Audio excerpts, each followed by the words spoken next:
Welcome and welcome back to my YouTube channel online education. मैं उपस्थित हूँ 7/8/2023 की महत्वपूर्ण एजुकेशनल अपडेट को लेकर।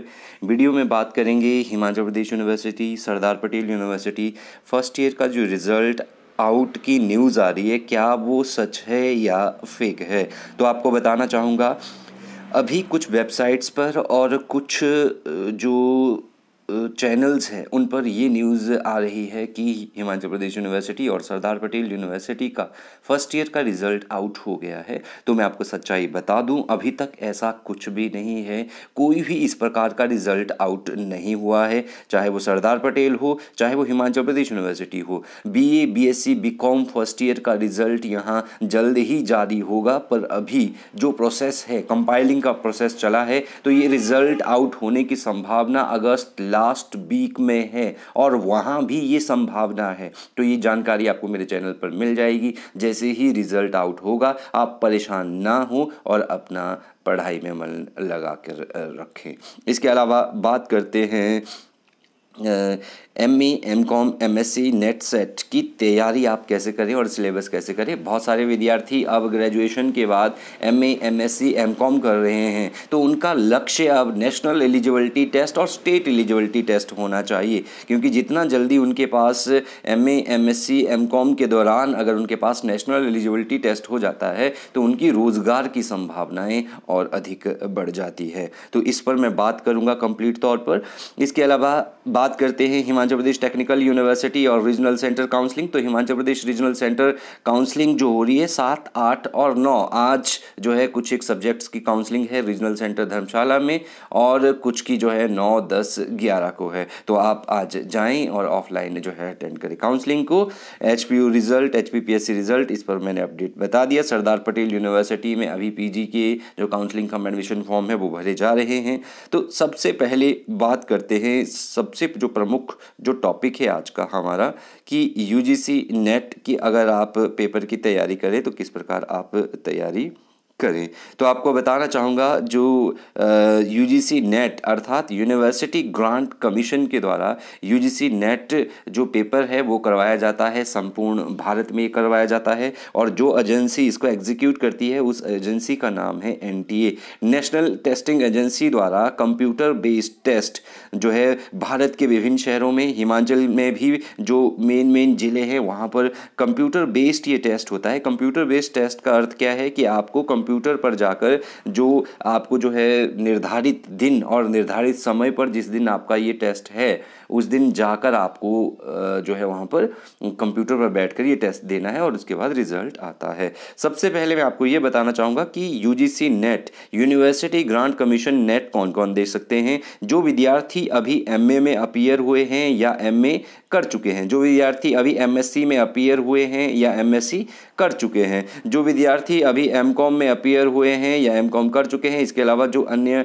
जो लैंग्वेजेस वाले हैं या दूसरे कोर्सेज वाले जो लोग हैं, अगर उनको जो अगर वो एलिजिबल है तो MA के दौरान भी अगर आप सेकंड सेमेस्टर के बाद, MSc के दौरान अगर आप सेकंड सेमेस्टर के बाद नेट और सेट्स, जो नेट है वो नेशनल एलिजिबिलिटी टेस्ट है जिसके द्वारा आपकी जो योग्यता है, आप संपूर्ण भारत में किसी भी राज्य में आप असिस्टेंट प्रोफेसर बन सकते हैं, कॉलेजेस में आप असिस्टेंट प्रोफेसर बन सकते हैं। इसके अलावा जो सेट है हमारे पास, स्टेट एलिजिबिलिटी टेस्ट, जिसके बारे में आपको मैं बात करूंगा। स्टेट एलिजिबिलिटी टेस्ट आप जिस जो है प्रदेश का पास करेंगे, फॉर एग्जांपल आपने HPPSC Himachal Pradesh public service commission द्वारा हिमाचल का सेट जो है क्वालिफाई कर लिया, तो आप उसी स्टेट में असिस्टेंट प्रोफेसर बनने के लिए एलिजिबल होते हैं। तो चलिए इसमें जो है बात करते हैं। सबसे पहले नेट और नेट JRF में क्या डिफरेंस है।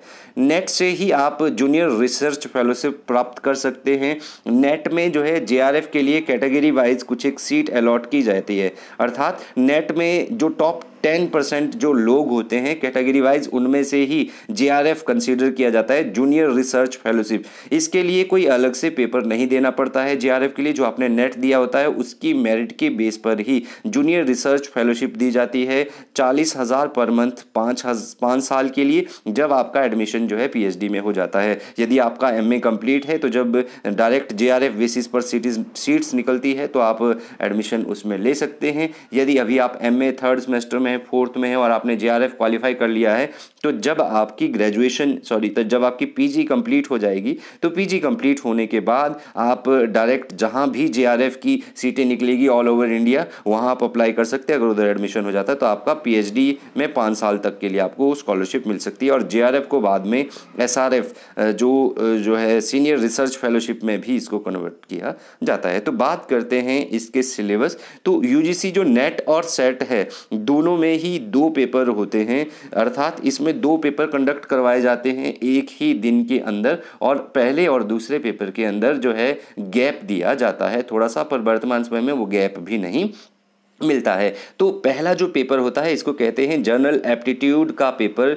यूजीसी नेट का। इसमें आपके पास 50 क्वेश्चन आते हैं और वो जो है 2 नंबर के होते हैं, अर्थात अगर आपका एक क्वेश्चन ठीक हो जाता है तो उसके 2 नंबर आपको मिलते हैं और कुल जो है ये पेपर 100 नंबर का होता है। 50 जो इसको जनरल एप्टीट्यूड, इसमें आपके पास जीके से रिलेटेड हिस्ट्री, इवन जो है आपके पास रीजनिंग आती है थोड़ी इसमें। इसके अलावा टीचिंग एप्टीट्यूड आता है, इसका सिलेबस निश्चित है जो जिसका लिंक आपको वीडियो के लिंक डिस्क्रिप्शन में मिल जाएगा।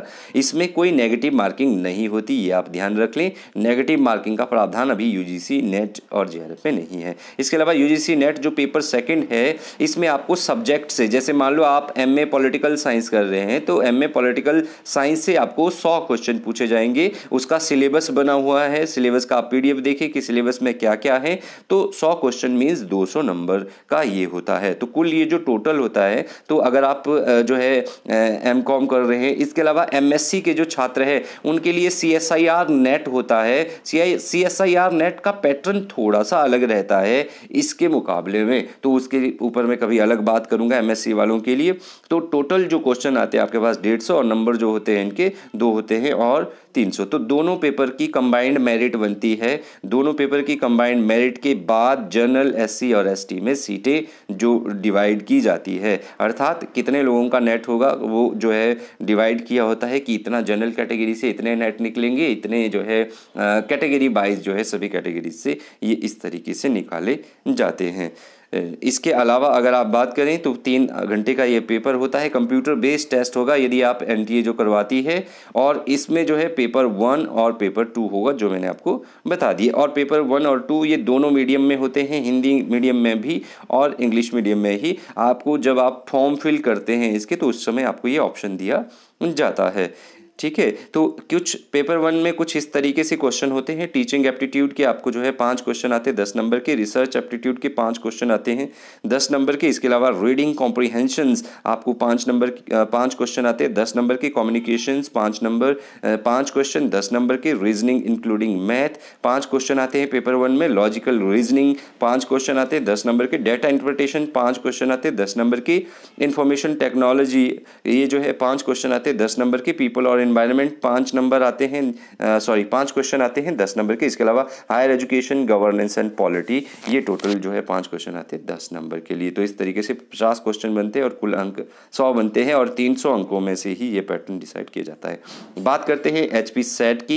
हिमाचल प्रदेश जो स्टेट एलिजिबिलिटी टेस्ट है हमारे यहाँ पर Himachal Pradesh public service commission जो एजेंसी है शिमला में ये करवाती है। ये तो ये भी नेट और सेट का सिलेबस एक समान रहता है, बस फर्क ये है कि एनटीए नेट जो है वो एनटीए नेशनल टेस्टिंग एजेंसी करती है, जबकि स्टेट का जो टेस्ट है वो प्रत्येक स्टेट की जो एग्जीक्यूटिव एजेंसी है वही करती है। तो इसमें भी जो क्वेश्चन है वो ऑब्जेक्टिव टाइप पूछे रहते हैं, लेकिन फ़र्क सिर्फ नेट और सेट में ये है कि वो वाला एग्ज़ाम ऑनलाइन होता है, सीवीटी कंप्यूटर बेस्ड टेस्ट, ये जो है कई बार ऑफलाइन होता है और कई बार ये कंप्यूटर बेस्ड भी करवाया जाता है। तो इंग्लिश और हिंदी मीडियम में आपको देखने को मिलेगा। जो मार्क्स की स्कीम रहती है, जो है एक क्वेश्चन के 2 नंबर आपको सेट में भी देखने को मिलेंगे। कुल जो नंबर ऑफ क्वेश्चन होते हैं वो आपके पास 150 होते हैं पेपर 1 और 2 को मिलाकर। पेपर 1 में आपके पास 50 और पेपर 2 में 100। तो इस प्रकार जो आपके पास जो दोनों पेपरों का जो स्कोर रहता है वो 300 रहता है, 150 और 300 क्वेश्चन में से फिर फाइनल मेरिट निकाली जाती है। तो पेपर 1 में कुछ इस तरीके से 1 घंटे का ये पेपर आपको रहता है, ठीक है। 50 क्वेश्चन आते हैं और 100 नंबर का वो होता है। दूसरा पेपर 2 घंटे का होता है और 100 क्वेश्चन आते हैं और 200 का ही HP सेट भी होता है। और फिर टोटल जो है 300 नंबर का होता है। पेपर 3 घंटे का होता है, कंटिन्यूटी में होता है ये। तो इसमें से मेरिट डिसाइड की जाती है। तो यदि आप HP टेस्ट सेंटर देखें तो शिमला, सोलन, मंडी, नाहन, कुल्लू, चंबा, उन्ना, बिलासपुर, हमीरपुर और धर्मशाला में आपको मिल जाएंगे। यहाँ पर आप टेस्ट सेंटर भर सकते हैं। तो संभावना है HP सेट की नवंबर में आने की, तो उसके लिए आप तैयारी कर सकते हैं। नवंबर में होने वाला है। चलिए तो नेक्स्ट बात करते हैं बहुतकनीकी संस्थानों में 329 सीटें आज खाली जो रह गई है, आज ऑन द स्पॉट काउंसलिंग की जाएगी। तो आर्टिफिशियल इंटेलिजेंस और मैकेनिक्स जो इंजीनियर बनने के लिए अभ्यर्थियों ने दिखाया है रुझान। तो बहुतकनीकी संस्थानों में पहली बार शुरू हुए 2 कोर्सों में 90% सीटें फुल हो गई है। इसके अलावा बहुतकनीकी संस्थान में विभिन्न इंजीनियरिंग कोर्सों के लिए 329 सीटें अभी खाली चल रही है। 7-8 अगस्त को सुंदरनगर में ऑन द स्पॉट काउंसलिंग करवाई जाएगी। तो यदि आप इसमें भाग लेना चाहते हैं तो आप 7-8 अगस्त को जो विद्यार्थी हैं वो भाग ले सकते हैं। तो इसके अलावा बात करते हैं BSc नर्सिंग। तो BSc नर्सिंग में 769 सीटों का आवंटन कर दिया है। तो BSc नर्सिंग की जो ऑनलाइन काउंसलिंग दूसरे राउंड में प्रोविजनल सीटों का आवंटन कर दिया गया है। तो दूसरे राउंड में 1769 सीटों को आवंटित किया गया है। इसमें 95 सीटें मैनेजमेंट कोटे को आवंटित की गई है और बाकी कोटों के लिए 23 और पोस्ट बेसिक नर्सिंग के लिए 78 सीटें अलॉट की गई है। इसके दौरान प्रोविजनल सीटों को एलोकेशन ये हो गया है। तो 1-2 दिन के भीतर जो है फाइनल सीटों का एलोकेशन भी BSc नर्सिंग के लिए होने वाला है। तो ऑल द बेस्ट आप सभी को।